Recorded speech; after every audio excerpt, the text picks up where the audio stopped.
vendredi, samedi, ne bena bana damna dimanche. Inshallah dimanche wore. Allah kurashika. Amen. Allah gronna. Amena kele lorke. Repose. Inshallah. Ani che. Ani baraji albi ala hamina komba. Amin ya rabbi. Anta fokala no ya bana bana no mai. Ala hamina kom no ai. Amin ya rabbi. Ala bana umba. Amin ya rabbi. Ala silbuba. Amin ya rabbi.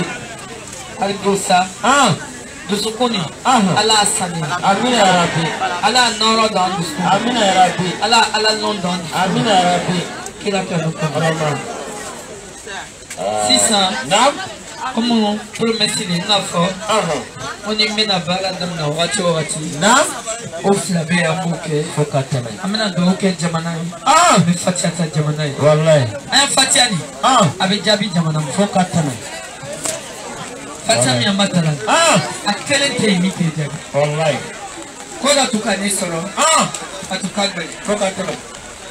Let's say I go in on I'm a fatiata. Tell the world that. Wallahi. Sorry. Ajabira. Wallahi. Okay. Ala ile matai tote. Mami fatiamu tele. Alwira kubola. Ne kubola. Jamana kubola. Donina kubola. Ala babu. Wallahi abuna. Amina ya rabbi. Ala? Yo fongo ame fatiaka. Jamanai. Na ame fatiaka fana. Naam. Sinema ya dini. Fokatana. Wallahi. Lo filibana bi.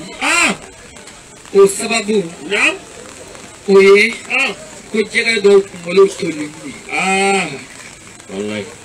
Ni jega kumolo ka toli. Apana. Jega kote tugu. Jega kote. Achama filiba nyerela. Naam. Abe mo chama na. Fokatana. Ama nyini ala fe. Naam. Ala yere mo ba mukadi ala yere. Mo ye mo munu ye. Parce que mo shite mo munu no kateme ala yere. Wallahi ala kelene kawo. Mo shite ala nyasana no kateme ala yere. Wallahi ala kelene kawo. Mo nyini ala fe chanchana. Naam. Al do sala o bladina kundigiya. Amina rabbi. Ala dina kundigiya. Kamina. Kadi. Ala lona umma. Amina rabbi. Kadi ala nyasina baga umma. Amina rabbi. Ale ala miko danda ale ka mumunu no. Wallahi. Ala misiru vile ko ke mumunu ye. Amina rabbi. Imai. Naam. Ko te kek banza. Abada. Ala ke ni me. Ka neke jangole.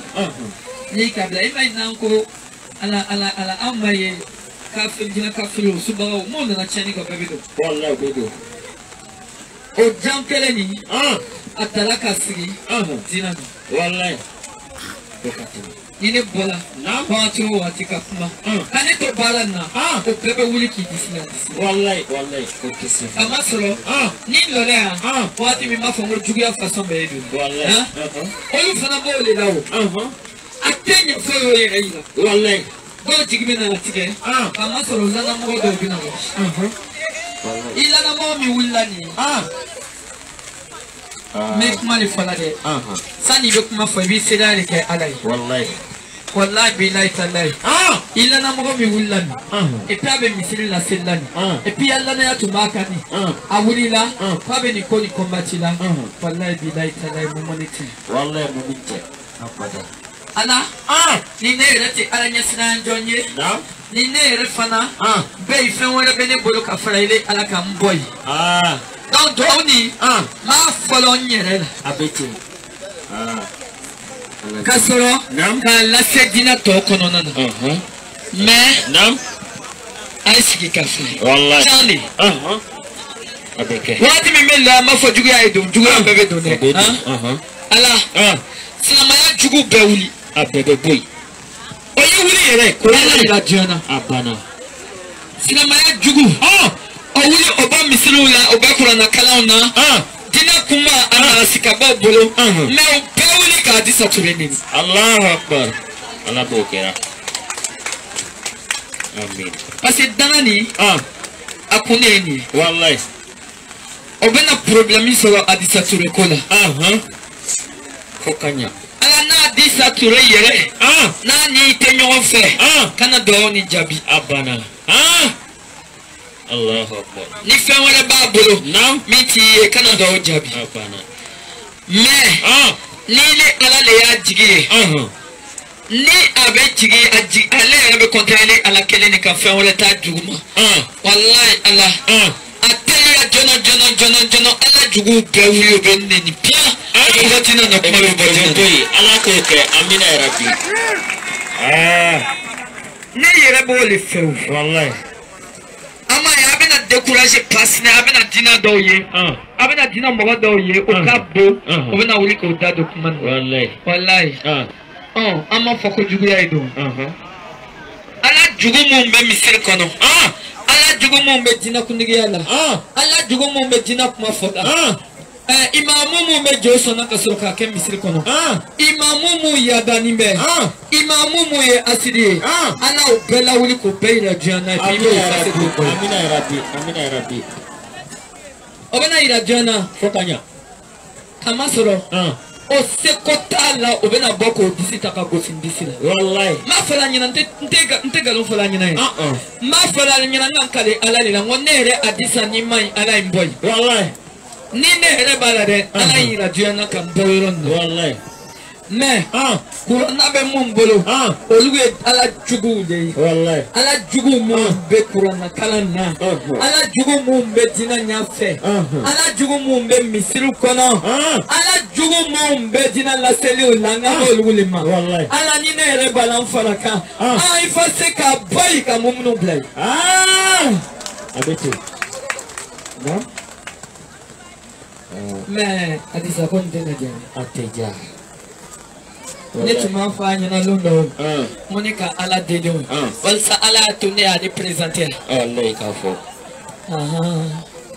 a waati sera dina bɛ cogo min a bɛna lɔ a bɛna lɔ wallahi a y'a dina nin ka di cogo min aw bɛna lɔ wallahi a bɛ lɔ a y'a dina nin a kɔrɔ ta nin bɛ cogo min a b'a lɔ wallahi a bɛ lɔ ala yɛrɛ ye masa min ye dɛ n'i kelen n'a ye a bɛ baara min kɛ dɛ aw b'o lɔ o baara dɔrɔn kelen bɛ yan wallahi o dɔrɔn foyi tɛ yan n'o tɛ ala ka telen ka la la k'i dusukun d'a ma k'i ya nafolo d'a ma k'i ya fɛn bɛɛ d'a ma a banna ka to yen ka hɛrɛ kɛ k'i kungo to ale ala bolo o jaabiw le bɛ yan o hinɛw le kosɔn o hinɛw le tola yan ala k'a bɛn dugukolo kan walisa bɛɛ ye profite wallahi wallahi mɛ a tɛ ɲa fɔ dina ɲɛmɔgɔ subaga ninnu de subagaya minnu bɛ silamɛya dina na dɛ fo olu ye wuli fo olu ye danga sɔrɔ fo olu mɔgɔw ye tigɛ parce que n'o ma wuli o k'o ya faamuyaw fɔ aw bɛna tigɛ o la cogo di an tɛ tigɛ o la o bɛna wuli ka kali fɛn bɛɛ la ka sigi n'o banna dɔrɔn o mako sara wallahi Allahu munna naam n b'o contrôle la tiɲɛ de munna n b'o contrôle la naam Adisa yɛrɛ kungo tɛ o ne ka foyi t'a la ni ne ni ya vi fitinin ne ya kan n b'o contrôle la ka masɔrɔ olu le bɛ mɔgɔ olu ye sababu ye sababuya min bɛna jahanama fa ye o malikiya wallahi wallahi i m'a ye naam a ma ɲi ni lotigi ma ɲi wallahi a kuma ka gɛlɛn dɔɔnin ka tɛmɛ donc ni ne yɛrɛ b'a la ala duwawu ni jaabi ne yɛrɛ ma ni ne ni ile tɛ ɲɔgɔn fɛ ne yɛrɛ bɔ yen ni jo wɛrɛ bɛ ne bolo ne yɛrɛ bɔ yen ni fɛn dɔ bɛ n ya ni jukɔrɔ ne bɔ yen ni jigi wɛrɛ bɛ na ni ile tɛ ala n bɔ yen ne yɛrɛ kɛ a premier ka ne bɔ yen fɔlɔ ni ne ni tɛ ɲɔgɔn fɛ ne kɛ premier ne yɛrɛ ka fatiha nin ta a jaabi ne yɛrɛ ma mais ala ni ile le bɛ jigiya nin kɔrɔ ala fatiha nin wallahi a jaabi a kɛ kulekan ye kulekan min bɛ raisonner silamɛya kɔnɔ ou silamɛya juguw bɛɛ bɛ fɔngɔ ko barika b'o bɛɛ la k'o dabɔ dina la seli la al-fatiha a'udhu billahi minash shaitanir rajim bismillahir rahmanir rahim alhamdulillahi rabbil alamin arrahmanir rahim maliki yawmiddin iyyaka na'budu wa iyyaka nasta'in اهدنا صراط المستقيم صراط الذين أنعمت عليهم غير المغضوب عليهم ولا الضالين آمين صل على سيدنا محمد الفاتح لما أغلق والكاتم لما سبق ناصرك بالحق ولا إلى صراطك المستقيم وعلى آله قدر ومقدار العظيم سبحان ربك ذي الجلال. الحمد لله رب العالمين. على كاجابيش. هذا ننما. نعم. نتمنى. والله. نيكا نيني نسوما. Nika nene ni diesel. Sani diesel disi bese. Ne dusu besme ko. Wallahi abete. Wallahi. Me barani. Atenya. Fon chan tugu yekanya fe. Wallahi abete. Oboni kwala. Naam. Nika yambe. Aka ye barani. Do bena miri. Pa bena kesababu ye. Ka ko jugula do jamanana. No, abena pere ni la dujama. Abe jamana sabati. Wallahi abete. Pere. Kama soro longo lo nanga nyola soro. Naam. Amina. Fatiata Côte d'Ivoire. Wallahi. Ayoro katowa. Yoro mi diama longo lo jama kulu la gente. Ka Fatiata. Okadogo. Tore. Donc, ain do ke jamana. Naam. Côte d'Ivoire jamana. Allah am benkelim. Amina ya Rabbi. Côte d'Ivoire de umbe. Allah am benkelim. Amina ya Rabbi. Allah kana kasara wuli tu Côte d'Ivoire kono. Amina ya Rabbi. Allah kana to to anye politique keleke. Amina ya Rabbi. An chama ya mo sala kelela. Amma ke kele dina kama. Akela sigiro kele. Akela toro ya kele parce que non do tu toro ni be. Akela we. Non chama ya mo le tolala. Allah kana nyo wala bla Côte d'Ivoire. Amina ya Rabbi. Allah kana to malfaye chi nyona Côte d'Ivoire kono to. Amina ya Rabbi. Here. Allah ina le sona ki ya ina ni do Côte d'Ivoire kono. Côte d'Ivoire, Erani, Côte d'Ivoire qui est télémi, Noronimbe, Djambaye. Amina Rabbi. Amina Rabbi. Allah, Kassara Betanga, Côte d'Ivoire Tanga Kabo Kassara façon ben. Amina Rabbi. Konga Kassara, Tasuma Kassara, Marifa Kassara, Abouli. Amina Rabbi. Ni vote watu usela. Allah, ani nam benite. Ani vote ke here la kabo ka ban here la. Amina Rabbi. Amina douta. Jamanai. Mo fana baby. Mimbe jamana mala. Wallahi. Ajali yo ala ka masaya dam. Abana. Amadia yo ala ka masaya dam. Abana. Na ibe do ule kai. Wallahi abete. Ala ma fanga sela. Amina Rabbi. Kama solo. Ale le banu ko kunabi.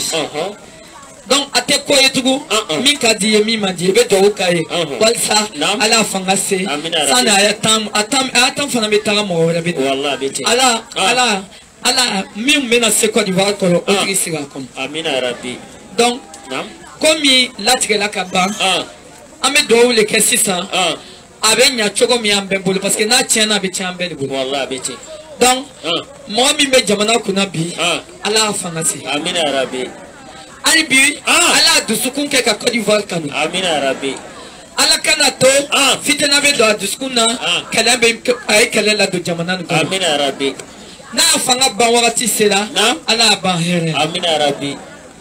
Na manya ko betara, ala andena matara, ka ke here, ka ke nuso diari, ka ke Ivoire nya ben kono na. Amina Rabbi.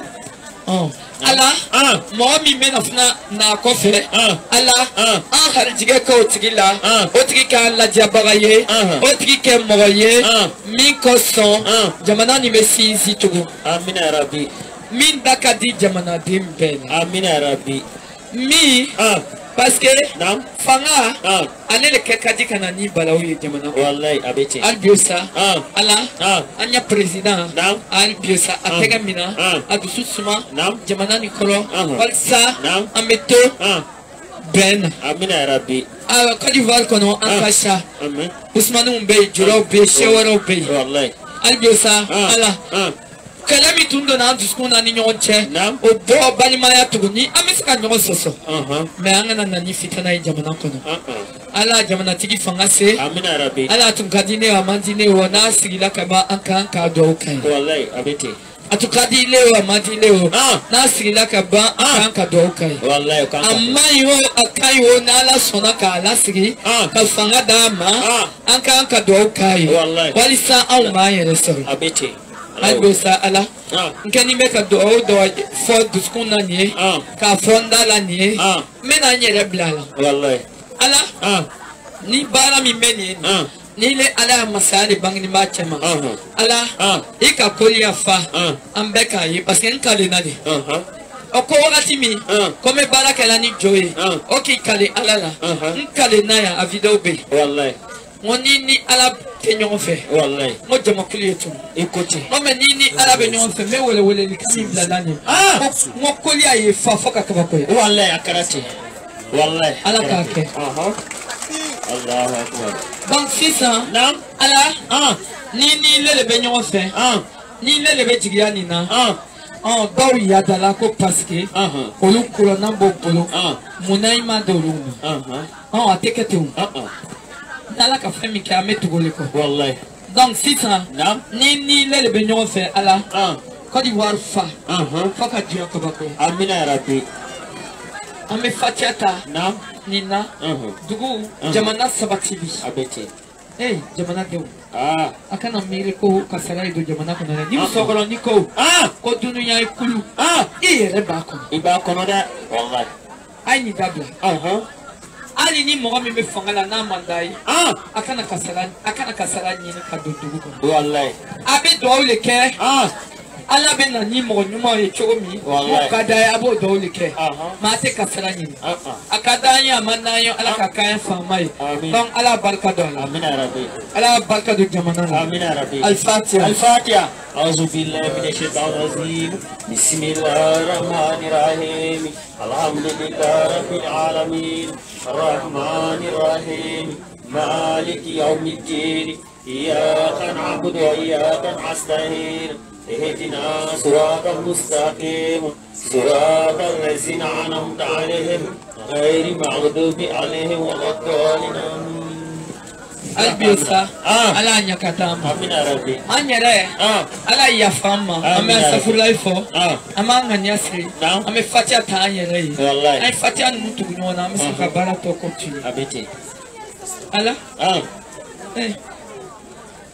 non flani o sanji korada wallahi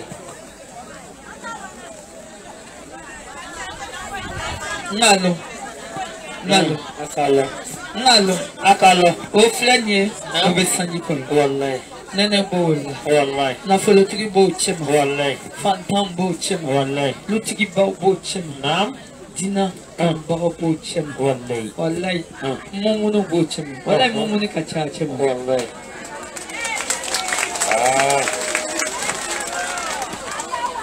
olugu benana keni lo ko bolo janya ni musonini ka masoro ile ala ni kabonya mike oteni flala ile ala kabonya mike benana no ngole wallahi ala ake ala kira yere oro makoso yeku ngone ngole ka bon ni jamakulu fembe nanaya mimbe ya me utemena mimi nanana mo yere masamba ala ukeya hame ulika bo be ajangaro ulika bokera amina ya rabbi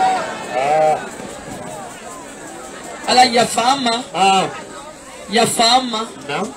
fama ele mikatani di idani ko ala iba jabi ko dakelen ko ke ya fanino ma amina ya rabbi dakelen ko bi astaghfirullah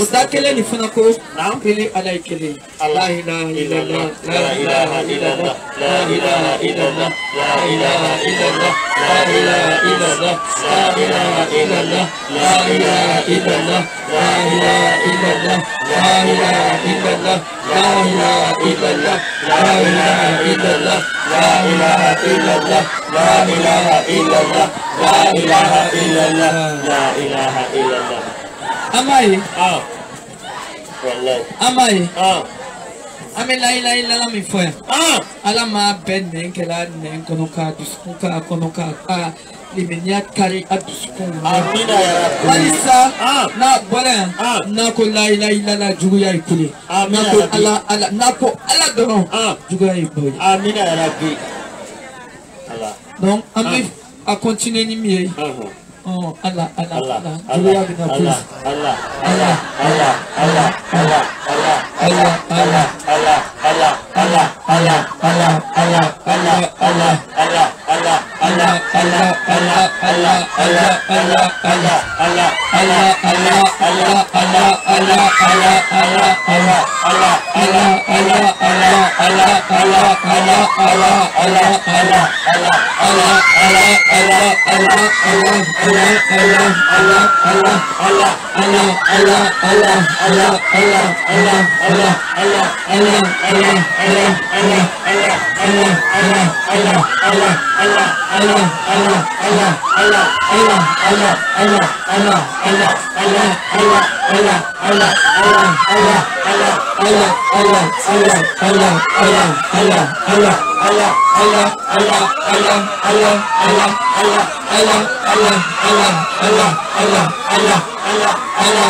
minute kelon bien minute sera et puis on me fatigue à me sur le rabat continue.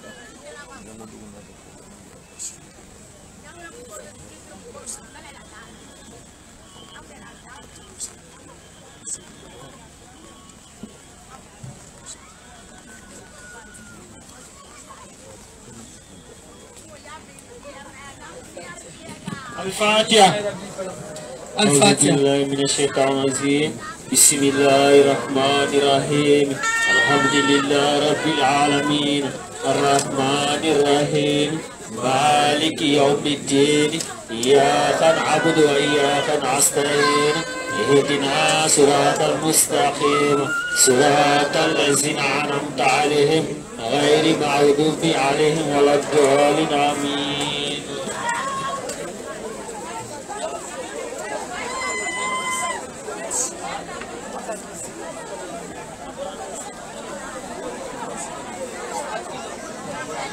Atigido. Iya Adisa de.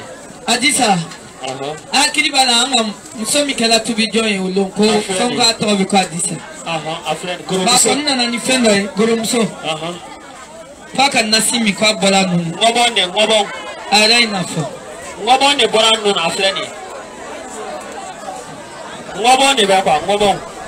Ole bola nu fe. Micro don.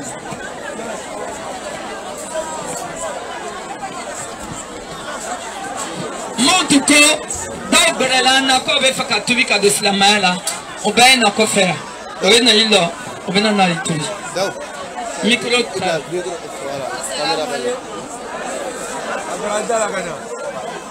Kuna sinere na ya wotubila. Mo kuna sinere na ya wotubila. Katika tola na kwa Adisa. Misondiala. Ntalala. Lantola chakoroba don na tereke ba gbema ba kana. Aki brokma den flakena kabe yero kola. Ne frani yero kola ula so ma ka fon to yo yene. Oluba lanche. Kunu fran lala na na opportunity. Seri debe ba bo kase fe ba bro tapi ba bro tapu rouge. Ave fe ka dia. Akwa ma ko 3000 lerilan. Ko demsen to therapy kana trunga kenae. Mo baba ngona la so na mo te na trunga kenae. Mo be fendo be torolan kuna.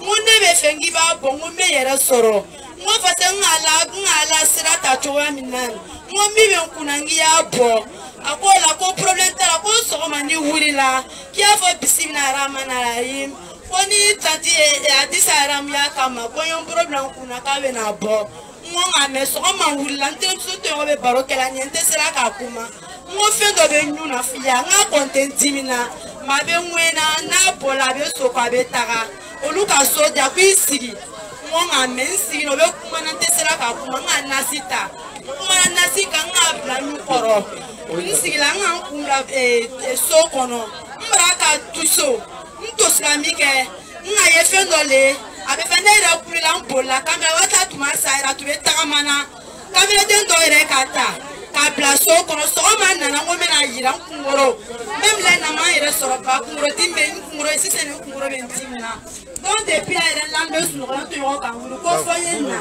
ko kana yira mo ngame so ma ire nga yira ndana so mama sira so ala uraga na ndana mbebure la ka ko melanda re tv benka sise ne nkungoro bentimna do meta tifo mento ma fo ala shiri kene ya tama mase bi pola nan en tout cas toronge tenye apola ira tubeta amana amapo amake kuna kala bingono ne amake bingono amela la rom na mo shama ire le tupe akala so kono penya fe amake kon kene pe pola ya fe ka pori kanana e nga kune brief de ka tuso e fa apola kira tubeta amana kamera dore kata ngo mesere na ngonte magala o ko magala ko na yira ito mala do tajala shini kene ya tima ibe mimi kala nan en tout cas la shi jantima ala bekele ya frena bela tanti ya kola bela la kola parce que tubila nga tubila olele ka ke ni na ni polana ka koto yina na parce que no bien na kuma fe chocolat nga fa yina ngoni be fe ka le ya kola ko fe mi kuna nga po afla ka pa ira tu beta mana apata manda kuna mo chama le ka fo ka fe matanda ala mo me yera ka fo mo ni na yera ka fo na kule mo okay abako Fendole fanyana mase chairman wallahi comment te pe chama fendola sina de kachati asengana de kasha wallahi gawanti albisa albisa la mambe ajugu ya ulina amina ya rabbi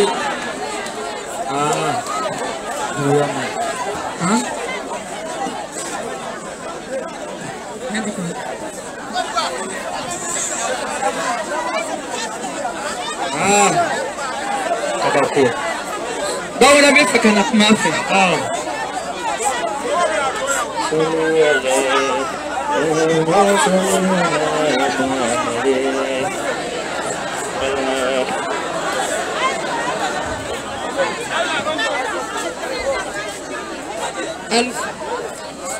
Assalamu alaikum wa rahmatullahi. Sani mena kuma tanti fe. Misali ke Allah subhanahu wa ta'ala. Allahumma salli ala sayyidina Muhammad wa ala ali Muhammad wa salli. Allahumma salli ala sayyidina Muhammad wa ala ali Muhammad wa salli.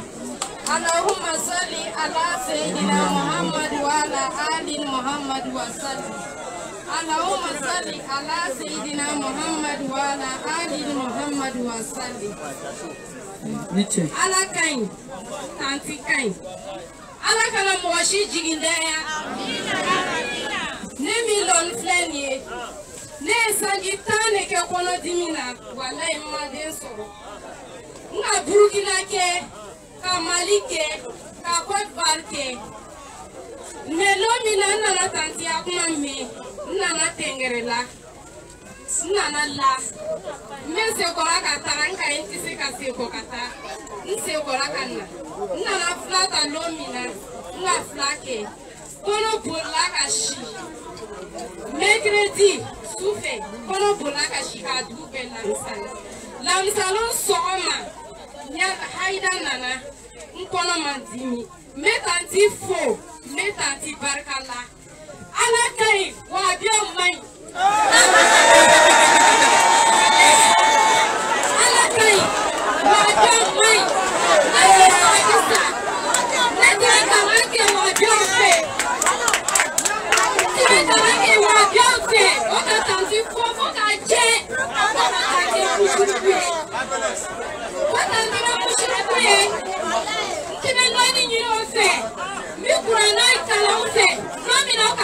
fone tigɛ la wagati o la ni ala ye min di min ma a y'a to o b'o kɛ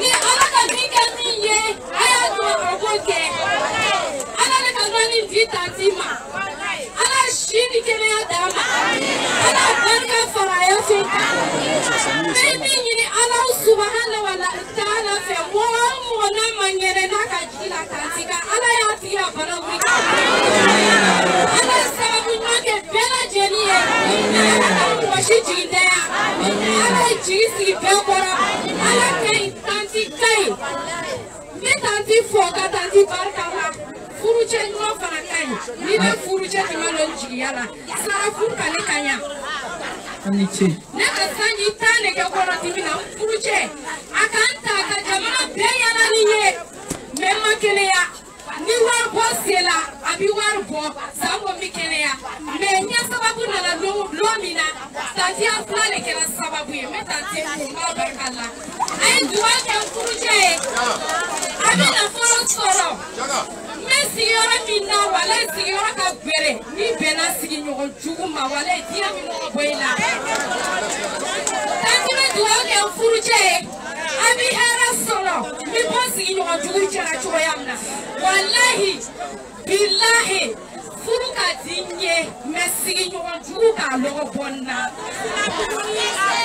walayi furu ka di n ye mɛ furu fɛ ni jɛnɛya ye mɛ sigiɲɔgɔn jugu k'a lɔgɔ bɔ n na walayi bilahi ni bɔla ni taala yɔrɔ dɔ la hali n tɛ fɛ ka se kɔ n sigiyɔrɔ la sigiɲɔgɔn juguya amina yarabi ala na ni susuma amina ala yarabi na ni bɛn amina yarabi ala na ni bɛn i ni sigiɲɔgɔn cɛ amina yarabi kira kanu kama amin a ka tɔgɔ min fɔ ne ma fɔ dɛ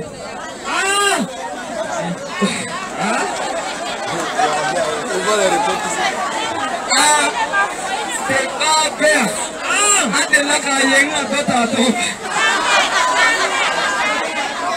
a tɔgɔ min fɔ ne ma fɔ ala de k'a lɔn bɛɛ bɛ min na ala de k'a lɔn bɛɛ baara ye min ye ala de k'a lɔn minnu bɛ ɲɛngoya la ala de k'a lɔn minnu ta tɛ faniya minnu ta ye faniya ye ala fana de k'a lɔn min ta ye tiɲɛ mais n'i ko ko i ni ala bɛ ɲɔgɔn fɛ ne fana ko ne ni ala bɛ ɲɔgɔn fɛ ala ka min di ma nana ye ala ka min di ne ma ne bɛ nana ye n ta nin a ɲɔgɔn kɛ a banna ni k'o kɛ a banna parce que ni e de ko ne ta nin ye faniya ye d'accord sisan kuranna b'i bolo a ta ala y'a lamɛn la i kan i ye nan ta ni ɲɔgɔn kan o bɛɛ bɛ nin de ɲini na mais o m'a nɔ k'a bɛɛ bɛ sɔrɔ ni ala de ye o hakili la k'a bɛ sɔrɔ ni asidiya ye o hakili la k'a bɛ sɔrɔ ni jow ye o hakili la k'a bɛ sɔrɔ ni ɲɛmɔgɔya ye a bɛ sɔrɔ ni ala de ye mais n ma mɔgɔ tɔgɔ fɔ dɛ bɛɛ k'i yɛrɛ min n'i ko ko he cɛfin bɛ b'a yɛrɛ fɛ n'i ko cɛba ye cɛba bɛ b'a yɛrɛ fɛ donc ala ɲɛ ka d'an ma ala hamdu ko nɔgɔya ne kɔni ne sigi tɔ nin na a kɛra date o date wala a bɛ kɛ an ɲɛna non minnu de bɛna diinɛ kuntigiya minɛ an ma se kɛlɛ ma o kɛlɛkɛ ko tɛ o ala de bɛ mɔgɔ nagasi min tɛ mumuni ye min tɛ ala lɔnna ye min tɛ ala ɲɛsiranbaga ye k'a dalakan nagasi n'a ka kuranna ta mɔgɔw bɛ tigɛ a la n'a ka mikoro ta mɔgɔw bɛ tigɛ a la k'a ma sɔrɔ a yɛrɛ de bɛna kuma dɔw fɔ k'u mɔgɔw bɛna bɔ a kɔ ko bɛna mɔgɔ caman bɛ ne adatira la ko batinɛ ɲɛmɔgɔya la m'a fɔ a bɛ taa n'o ye jahanama ni alijinɛ ko ni ala cɛ dɛ m'a fɔ o ye bana dɛ m'a fɔ o ye kɛ fanga ye dɛ m'a fɔ o ye kɛ waritigi ye fana m'a fɔ fana n k'o kana bana mɛ foyi t'a la n ko diinɛ kɔni kuma e la ne n'a la ne bɛ n kalan n'a la cogo min wala b'a kɛ ten Zina kuma, Dina bara, Kurana kalani, Demakulu la jeni, Kodlame, Obepan, Adisanya, Sansabesima. Mais, comme il est, ni électrique, ni pressera, et bien urgence il est black. Alors, urgence il est parce que moi, c'est la longue, moi, donc les noms, c'est comme ça. Urgence il est nié. Alors, il y a quoi, c'est que mon nom, bolo, à la naissance, bolo. Ma famille, non, oh, c'est moi là. Oh, ma foi, quand on a besoin, il faut être là. Moi, Léo, oh, taille, bon, diamant. Moi, Léo, oh, il est bon, monsieur le colonel. Mais Dieu n'est pas bon, monsieur le colonel. Allah. Mais est-ce que Allah veut la dire que la bombe sur le colonel? Avec de l'eau, le tout ce qu'on doit. Au thé bougon, au thé neni. Ah, bon, il y a un monsieur là. C'est lui là, wallah, et puis là, il là. Ni non, ni quoi. Neko, on y est, Allah est boy. Et après vous dire, écoutez. Bon, ni Allah m'en est boy. Ni atala selo comme Misrou là ko soro tourne. Oh, un selo pemi. Parce que les kalena là. Ne kalena ala ni. Neko, obemi na Misrou ko. Ni ne rebole là ya. Tiani ni. Chopatoni. Asiriani. Wali kama koni. Yera koni. Neko ni ne bola ala mboi. Donc ala mboi. Olani kola atatuwe. Oh yera ne bola la koyanga. Olani kola wallahi. Kola no baya kwani de wallahi na se na ko Misrou la wallahi asili tini atombo. Kama soro ala kayila wala. Wallahi. Ala bina atira dole ala bina yina Allah. Ala bina ye. Oh yera le bina wuli no yera. Wallahi. Ah, qui l'a connu en Gotuga et tout, moi, mon bébé n'en voit rien. Ah, moi, tu es comment il va à la boule. Ah, bon, la boue pour l'année. L'autre est non, boy, vraiment, mais sans cadeau. Ah, il est là, les bois. Ah, donc, boy, à Fanny Boca. Donc, il y a les bois, il y a les boules. Ah, ni café, à 5%, on les dit, notre a tombé, tu vois qu'elle va aller.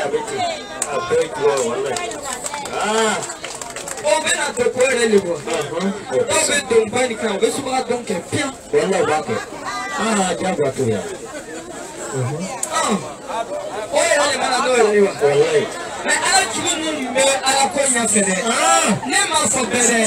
Moi, à la Djougou, dans les bas, on a fait. Ok, mon mouillé, on va canailler. Non, moi, nous les mains. Moi, on peut nous y aller à la mission. Voilà, il avait la machine.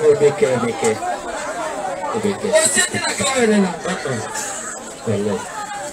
Aïe, quoi de faire? Tu connais quoi, William? Normalement, à la mort, na wuli la wato atika wuli ala be banka do. Wallahi. Na wuli la o deseni me. Ka kuma do tabi. Ni o tatula o be na ni dore. Wallahi. Donc, le koni ka te fa wala made. Kele mi meno no che. Ko ala kama kele ni. Wallahi. Neko, c'est ma foi, au Canada, on a dit que on Neko, voilà au tapo, Dina Kumana, Tanya Mourala, Dina la Céline. Ne pas venir.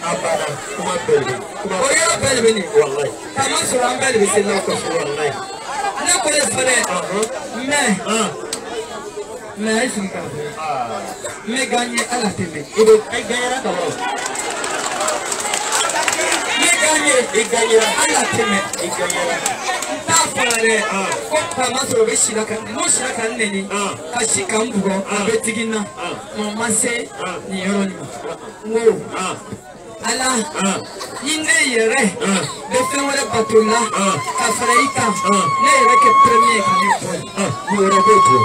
Asura, au loup, même beau là, nous me faire le bateau là, nous y a porté à la Kamakoye, nous y a foyé à la Kamakoye, Torani Kamakoye, mon corps, on a mamu plasi ni sirila na ibesa ni mamute ni mwana kasela na ibesa ni ka imamu yake misiri kwa na matao yebesa ala ona shiko ya bala kwa kinana amina amina opaya misiri kwa amina ya na ba bolo amina ya na seli ba bolo amina ona kechoti ala ya damfa tige kwa kauna amina rabbi abana wallahi sotu ni bala ne rakauci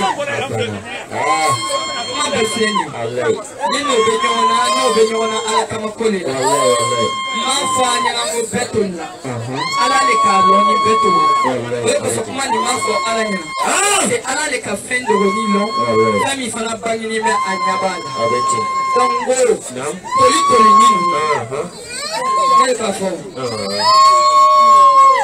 namaka ala kama jama kulu koko namaka ala kama misiri babulu namaka ala kama kurana babulu ni be jamana laseni ake ala kama na be jama kulu laseni ake ala kama na be dina barake ake ala kama na be kurana kala ake ala kama na be kunigi yake ala kama namake ala kama be jama kulu koko namake ala kama be misiri bobolo namake ala kama be la sili bobolo namake ala kama be jama kulu koko na be dina barake ala kama ana sini nyana ala fafana ale ka fananda ale ka fanayata afatigi sini nyana ala fana fulutigi ale ka na farda ale ka na fulutigi tabana tigi sini nyana ala fana tigi ale ka jabanata ale ka jamana tigi mebe Goni ajabi lere folma ina ni benyon fe wa yele bladuna bet sukunna amina rabbi nara bladuna bet sukunna amina rabbi asiri nu nara bladuna sukunna metina la seli ba bolo amina rabbi misiri ba bolo amina rabbi kungiya ba bolo amina rabbi akala ko mi be sisa mutume akundiri yauna ambanya shiri kumuma ambe kokolu le mumuye sisa alabe na mike no ke mumuye alabe na tina kusu abeke obe tola oya mo kelenge na mkofe aya tate aya foite oye ele be fati ashai oye be fati ashai no make o kelo mfiko abeto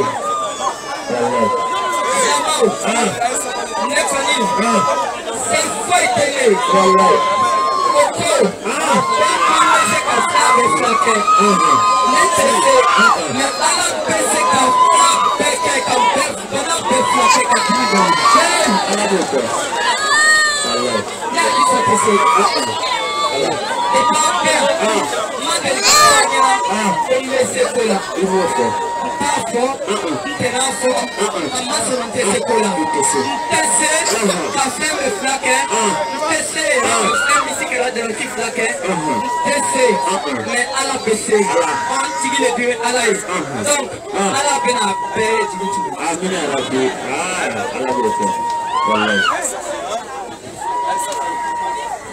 Don't be forgetting my I'm at the rate my Amina Karania, I'm a fatata. Go can smoke him. Go can you can see.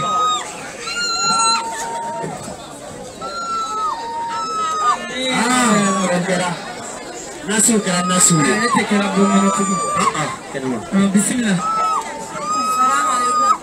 Wa alaikum salam. Wallahi ne yon tandi ko ka barkada. Ne kala malika ne minge. Ne tole bansi. Sisa ko ka donga ngule kene kono. De tesila. Ne ka su saba kende se kemoyi. Nana saya masa ite sala. Ara bena sibabu. Nana laka bo malila. Kata sibaso ne manyeso. Kaboy ka wagoma ko ne manyeso. Kaboy ka wakati ne manyeso. Kenanda tengeleba. Tandi ko kola ne domina. Ne wilila. Kanjola masara mo wala de kana. Fejola ne kono ndese to tunti sesimo. Nana la doro tandila seri jilane mande kami. Ala nasi jilane mande kami. Du classe fe na kludo kono ne ka pe kuye ko batumbele anala ji tablero te kuyo abemolo kalabo. Ne tandi ko ka berka da ala ka bagoro mi akoro ala ka denu kenya ala na fata jamana ala kishi na asibanama ala kishi aju toroma mi ma ya ko ala ko tachi na sabu ma kariye nela kuye ke na bonya ne faye ana doka ingono Iniche. Ana isa. Ala nyo kembe. Amina. Ame fatia ta fitini sila. Antile ga beore nyan. Wallahi. Anka anga nyaw silka bamna ame fatia ta. Jalu ta nai. Al-Fatiha. أعوذ بالله من الشيطان الرجيم بسم الله الرحمن الرحيم الحمد لله رب العالمين الرحمن الرحيم مالك يوم الدين إياك نعبد وإياك نستعين اهدنا صراط المستقيم صراط الذين أنعمت عليهم غير المغضوب عليهم ولا الضالين آمين.